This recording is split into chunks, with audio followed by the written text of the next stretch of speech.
Вечер на полнок завршува дополнителниот рок за поднесување кандидатури за советници и градоначалници, што во саботата го изгласа Собранието на Република Македонија, откако власта и опозицијата постигнаа договор за надминување на политичките несогласувања.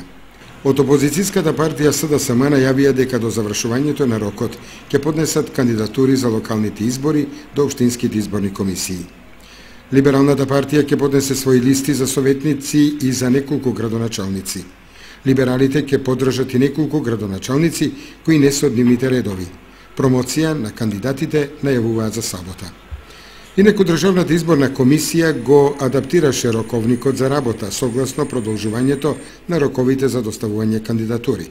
Се очекува во недела да се изврши дополнителното жребување, пошто дефинитивно ќе се знаат редните броеви на листите за гласање.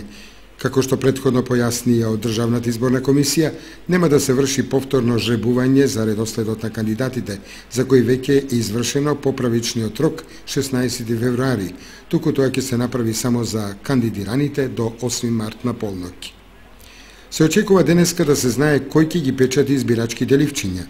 Според информациите од Државната изборна комисија, понуди се испратени до печатниците Киро Дандаро 11 октомври и Европа 92. Од ДИК уверуваат дека навреме ќе биде направен изборот на печатницата, што ќе ги изработи ливчињата и оти тие и покрај продолжените рокови ќе бидат испечатени и дистрибуирани навреме. Во меѓувреме се одржуваат обуките на избирачките